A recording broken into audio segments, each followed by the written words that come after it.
السلام علیکم، welcome back to another video. تو آج میری واپسی ہے کوالالمپور کے لیے۔ رات کی فلائٹ ہے۔ اصل میں میری جو فلائٹ تھی وہ تھی لاسٹ ویک میں، لیکن وہ پروٹیسٹ کی وجہ سے میں فلائٹ پکڑ نہیں سکا، روڈ وغیرہ بند ہو گئے تھے۔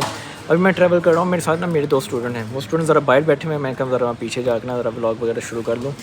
تو یہ ہے کہ اس ولاگ میں میری کوشش ہوگی کہ آپ لوگوں کو جو نئے فرسٹ ٹائم ٹریول کرنے والے ہیں ان کو بتا دی جائے کہ ملیشیا میں انٹر ہوتے ان کو کیا کیا کرنا چاہیے، کہاں سے انٹری ہوگی، کہاں سے سم لینی ہے، کیسے امیگریشن کاؤنٹر پہ جانا ہے، اسٹوڈنٹ کون سے کاؤنٹر پہ جائیں گے، دوسرے بندے کون سے کاؤنٹر پہ جائیں گے، یہ سارا کچھ میں جب ملیشیا پہنچ جاؤں گا تب آپ کو بتاؤں گا۔ اور ابھی میں نے بورڈنگ وغیرہ کروا لی ہے، سارا کچھ ڈن ہے، صرف امیگریشن کاؤنٹر پہ جانا ہے۔ وہ کہہ رہے ہیں کہ آپ تھوڑا سا ویٹ کر لیں، پھر اس کے بعد ملیشیا کا کاؤنٹر اوپن کریں گے۔ میرے خیال سے وہ چاہتے نہیں کہ ویٹنگ روم میں بہت زیادہ رش ہو جائے، تو اس لیے انہوں نے بھی ہمیں ویٹ کروایا۔ ہمیں پاس کوئی 15-20 منٹ ہیں۔ میں ان دونوں کو اب اندر لے کے آیا ہوں جو میرے ساتھ ٹریول کر رہے ہیں۔ یہ بھائی جویش ہیں۔ کہاں سے آپ؟ ملتان سے۔ ملتان سے۔ اچھا، اب میں آپ کو بتا دوں کہ جب آپ نے بکنگ کروانی ہے کون سی چیز آپ بک کروا سکتے ہیں اور کون سی چیز آپ بک نہیں کروا سکتے۔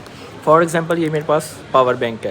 جو پاور بینک ہے یہ میں جو آپ سامان بک کرواتے ہیں آپ اس میں نہیں رکھ سکتے، کسی قسم کی کوئی بھی بیٹری آپ بکنگ میں نہیں رکھ سکتے۔ تو اگر آپ کے پاس کوئی پاور بینک یا کوئی بھی بیٹری والی چیز ہو تو اس کو ہمیشہ آپ نے ہینڈ کیری میں رکھنا ہے۔ اور ان کی شاید پرفیوم ہے ہینڈ کیری کے اندر، تو جو پرفیوم یا کوئی بھی لیکوڈی چیز ہوگی اس کو آپ نے کبھی بھی ہینڈ کیری میں نہیں رکھنا، اس کو ہمیشہ بکنگ میں رکھنا ہے۔ تو یہ دو چیزیں ہیں جو آپ نے ہمیشہ دھیان رکھنی ہے۔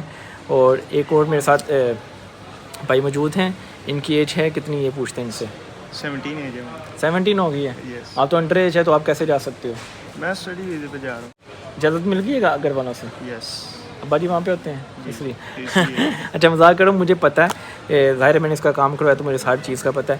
تو یہ 17 ایئرس کا ہے اور یہ صرف اور صرف پڑھنے کے لیے جا رہا ہے۔ اس کے ابا جان وہاں پہ ہوتے ہیں، وہ چاہتے ہیں کہ ان کا بچہ جو ہے ان کی نگرانی میں اچھی تعلیم حاصل کرے۔ تو یہ دونوں میرے ساتھ ٹریول کر رہے ہیں، ٹھیک ہے۔ ابھی پہلے میں ان لوگوں کی امیگریشن کلیئر کرواؤں گا تاکہ یہ لوگ ویٹنگ روم میں جا کے بیٹھ جائیں، پھر اس کے بعد میں خود جاؤں گا، جسٹ ان کیس کوئی چیز اوپر نیچے ہوتی ہے تو میں ایٹ لیسٹ دیکھ سکوں۔ تو چلیں اب ملیں گے ہم ویٹنگ ایریا میں۔ تو جی میں آ گیا ہوں اکیلا ویٹنگ ایریا میں۔ سین یہ ہوا ہے کہ جو ملیشیا میں فرسٹ ٹائم ٹریول کر رہا ہے نا، اس کو FIA والے روک رہے ہیں، مطلب انہوں نے فوٹو وغیرہ لے لی ہے، ان کے پاسپورٹ انہوں نے رکھے ہیں، بولا کہ ہم چیک کر کے پھر آپ کو بتاتے ہیں۔ تو 5-7 لڑکے ایک سائڈ پہ کھڑے تھے، میرے اسٹوڈنٹ بھی ان کے ساتھ ہی کھڑے ہیں۔ تو میں آدھا گھنٹہ ویٹ کرتا رہا، پھر میں نے ایسے ہی نہ بولا، میں نے کہا شاید ملیشیا جانے والے ہر بندے کو روکا جا رہا ہے، تو میں نے سوچا میں جا کے چیک کرتا ہوں۔ تو میں نے جا کے چیک کیا تو مجھے کلیئر کر دیا۔ اب میں ویٹنگ ایریا میں آ گیا ہوں اور میں نے ان کو کال کی ہے، وہ کہہ رہے ہیں کہ بس وہ ایسا ایسا نا باقی لوگوں کو بھی چیک کر کے بھیج رہے ہیں۔ تو جیسے ہی وہ آتے ہیں تو پھر میں دیکھتا ہوں، پھر میں اپڈیٹ کرتا ہوں کہ کیا کیا سوال پوچھے جاتے ہیں، کیا کیا وہ چیزیں چیک کر رہے ہیں، تاکہ جو نئے آنے والے اسٹوڈنٹ ہو ان کو آسانی ہو جائے۔ جتنا بھی تنگ کیا جاتا ہے موسٹلی تنگ ہمارے ایئرپورٹ پہ ہی کیا جاتا ہے، وہاں جا کے تو چیزیں کافی آسان ہیں، پتہ نہیں کیا بنے گا ہمارے ملک میں۔ تو جی میرے دو جو اسٹوڈنٹ ہیں، میں نے جیسا کہ ہمیں ڈر تھا کہ بھائی پہلے جو آ رہے ہیں پہلی دفعہ ملیشیا ٹریول کر رہے ہیں ان کو روکا جا رہا ہے۔ اور کیا میں کہوں، چلیں پاگل کے بچے ہیں کہ یہ بھی نہیں دیکھتے کہ بھائی ویزا کون سا ہے، بس یہ جی جاؤ جاؤ جاؤ جاؤ۔ اور یہ دیکھیں آف روڈ کی اسٹیمپ لگا دی، ٹھیک ہے، بعد میں ایکسپلین کیا بھائی اسٹڈی ویزا ہے اور جا کے چیک کرو، تو یہ لگا دی، ٹھیک ہے۔ تو اس طرح کا سین ہے۔ تو کوئی بھی اسٹوڈنٹ ہو، آپ جب آئیں تو آپ بتائیں کہ یار ہمارا اسٹڈی ویزا ہے، ہم کو وزٹ پہ نہیں جا رہے، نہ ہی ہم کام کے لیے جا رہے ہیں، ہم پڑھنے کے لیے جا رہے ہیں، فیسیں دی ہوئی ہیں۔ تو اس طرح ذرا کھل کے بات کریں تو انشاءاللہ کوئی پرابلم نہیں ہوگی۔ یہ بھائی ذرا گھبرا گئے تھے، ہاں بتائیں کیسا ہے؟ بس اب ٹھیک ہے، پہلے بہت گھبراہٹ ہو رہی تھی کیونکہ انہوں نے ایسے ہی کر دیا تھا کہ بس جائیں جائیں آپ۔ اور سب سے بڑی پرابلم یہ ہے کہ ہم تینوں پچھلی دفعہ لاہور آئے تھے، رستے بلاک ہونے کی وجہ سے ہم واپس گئے، ہم نے 35 ہزار روپے کا نقصان کروایا اپنی ٹکٹ ایکسٹینڈ کروا کے، اور پھر دوبارہ سے انہوں نے ہمارا ساتھ پنگا کر دیا۔ بس تو جی ٹھیک ہے جی، اب ہم آپ کو ملیں گے ملیشیا میں۔ تو جی میں ملیشیا آ گیا ہوں، اپنے آفس میں بیٹھا ہوا ہوں۔ اصل میں میں نے ایئرپورٹ پہ ہی ولاگ بنانا تھا کہ آپ کو میں دکھا سکوں کہ کہاں سے آپ سم لے سکتے ہیں، کیا کیا کر سکتے ہیں، لیکن میرے ساتھ تو دو میرے اسٹوڈنٹ تو تھے ہی ایئرپورٹ پہ نا، پلین کے اندر ہی نا 2 ماجی تھیں، تو وہ میرے ساتھ والی سیٹ پہ بیٹھی ہوئی تھی۔ تو ایک نے ویل چیئر پہ جانا تھا، پھر ان کو سامان وغیرہ اٹھانا بھی تھا، ان کو کاؤنٹر سے کلیئر بھی کروانا تھا کیونکہ انگلش نہیں تھی آتی ان کو اتنی۔ تو پھر میں ان کی مدد کرنے لگ گیا، اور پھر اسی کے دوران میں مصروف رہا کیونکہ ویل چیئر بھی تھی، ان کا سامان بھی کافی تھا، تو جس کی وجہ سے میں وہاں پہ ویڈیو نہیں بنا سکا۔ لیکن میں آپ کو بتا دیتا ہوں کہ جب آپ ملیشیا آ جائیں تو آپ نے کیا کرنا ہے، ملیشیا آنے کے بعد جب آپ ایئر پلین سے اتریں تو آپ کو گھبرانے کی کوئی ضرورت نہیں ہے. وہاں پہ لوگ باہر کھڑے ہوں گے، یار ہم سے سم لے لو، یہ لے لو. کسی سے کوئی سم وغیرہ لینے کی ضرورت نہیں ہے. آپ لوگوں کو کیو کو فالو کرتے ہوئے چلے جائیں، آگے چلتے جائیں گے. آگے جا کے وہ آپ کو ایک بس کی طرف لے کے جائیں گے. آپ بس میں بیٹھیں گے، بس آپ کو دوسرے ایئرپورٹ کی طرف لے کے آئے گی. کیونکہ 2 ایئرپورٹ ہیں ساتھ ساتھ ہی ہیں، تو کبھی کبھی ہوتا ہے کہ ڈائریکٹ فلائٹ اس طرف ہی جاتی ہے، موسٹلی ہوتا ہے کہ دوسری طرف فلائٹ اترتی ہے، پھر وہاں سے بس آپ کو دوسرے ایئرپورٹ کی طرف لے کے جاتی ہے. تو وہاں پہ جانے کے بعد آپ پھر جیسے جس طرف لوگ جائیں اس طرف چلتے جائیں.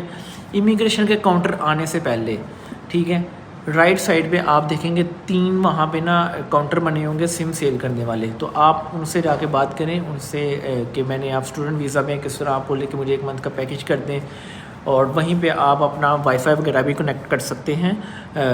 وائی فائی بالکل اوپن ہوتا ہے اور اچھی اس کی سپیڈ ہوتی ہے. یہ نہیں ہوتا کہ سگنل پورے نہیں آ رہے ہیں، یا سائن ان کریں یا پیج کو لائک کریں پھر آپ کو فری وائی فائی ملے گا، ایسا کچھ سین نہیں ہوتا. فری وائی فائی ہوتا ہے. اس دوران آپ جس سے کانٹیکٹ کرنا کر لیں، سم لے لیں وہاں سے. پھر آپ نے آگے جانا ہے تو آپ دیکھیں گے امیگریشن کے کاؤنٹر ہیں، تقریباً 60 کے قریب کاؤنٹر لگے ہوں گے. ان میں کچھ اوپن ہوں گے، کچھ بند ہوں گے. تو اس جو اب اسٹوڈنٹ نے کس کاؤنٹر پہ جانا ہے، اسٹوڈنٹ نے جانا ہے EMGS کے کاؤنٹر پہ جو ہوگا کاؤنٹر نمبر 59 اور 60. اگر آپ کو وہاں پہ کوئی چینج بھی ہو جائے تو آپ کسی سے پوچھ سکتے ہیں کہ امیگریشن کا کاؤنٹر کون سا ہے، اگر میں نے غلط بتا دیا. ویسے میرے جو اسٹوڈنٹ گئے تھے وہ 59 اور 60 پہ گئے تھے، ٹھیک ہے. باقی لوگ دوسری طرف جاتے ہیں نارمل طرف. یا جو میرے ساتھ ماں جی تھیں وہ اصل میں ہائی کورٹ کے جج ہیں، 2 جج، ایک ریٹائر ہے ایک حاضر سروس ہے، ان کی بیویاں تھیں وہ. تو ان کے پاس ڈپلومیٹ پاسپورٹ تھے، تو ان کا میں نے وہاں سے مطلب وہ ہیلپ آؤٹ کیا اور وہ وہاں سے انہوں نے کراس کیا. میں اب خود نارمل کاؤنٹر پہ گیا، میرے اسٹوڈنٹ EMGS کے کاؤنٹر پہ گئے اسٹوڈنٹ ویزا والے. تو اس طرح کر کے ایئرپورٹ کلیئرنس ہوئی. اور اب میں آپ کو FIA کا سین بتا دوں.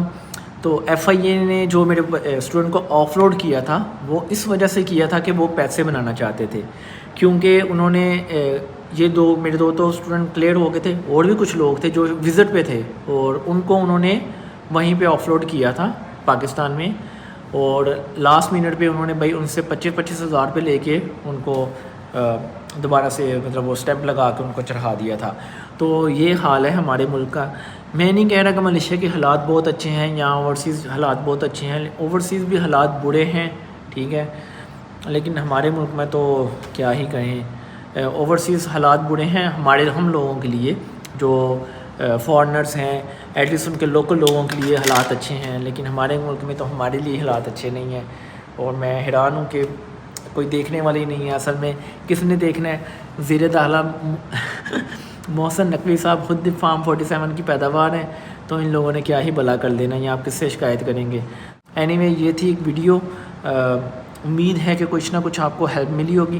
ہاں ایک اور چیز میں بتا دوں، جب بھی آپ ملیشیا فرسٹ ٹائم آئیں گے تو آپ کو بے شک آپ اسٹوڈنٹ ویزا پہ آئیں یا آپ ورک ویزا پہ آئیں یا وزٹ ویزا پہ، آپ کو ایک ڈیجیٹل ارائیول کارڈ ہوتا ہے وہ فل کرنا ہوتا ہے. اس کا میں لنک جو ہے وہ ڈسکرپشن میں ڈال دوں گا.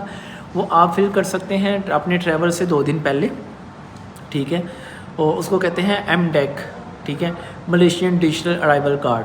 تو وہ اس میں صرف آپ نے اپنا پاسورڈ نمبر ڈالنا ہوتا ہے، اپنی انفارمیشن ڈالنی ہوتی ہے، اپنا فون نمبر ڈالنا ہوتا ہے، اور پھر آپ کو ای میل ڈالنی ہے. پھر ای میل کے اوپر آپ کو ایک پن آتی ہے، وہ پن آپ نے کاپی کر کے وہ ویسے آپ وہ ای میل والا اسکرین شاٹ بھی دکھا سکتے ہیں، وہ نہ بھی ہو، ورنہ یہ کہ آپ وہ پن کاپی کریں، دوبارہ سے اسی لنک پہ جائیں، وہاں پہ جا کے چیک رجسٹریشن پہ جائیں اور وہاں پہ جا کے وہ پن ڈال لیں اور اپنا اسٹیٹس آ جائے گا. آپ کو ایک PDF آئے گی، وہ آپ سیو کر لیں یا آپ اس کا اسکرین شاٹ لے لیں. اور اگر کسی بندے نے یہ فارم فل نہیں کیا ہوتا یا بھول گئے تو تب بھی گھبرانے کی کوئی بات نہیں ہے. آپ اس کو ایئرپورٹ پہ ویری لاسٹ منٹ بھی کر سکتے ہیں، جیسے کہ ان ماں جی کا میں نے کروایا تھا ان کے بیٹے سے ویری لاسٹ منٹ. تو یہ تھی ویڈیو، امید ہے آپ لوگوں کو پسند آئی ہوگی. اگر کوئی پوائنٹ مس ہو گیا تو اس کے لیے معذرت، اگر کوئی انفارمیشن تھوڑی بہت غلط ہو گیا تو اس کے لیے بھی معذرت. تو ملیں گے ہم نیکسٹ ویڈیو میں، تب تک کے لیے اللہ حافظ.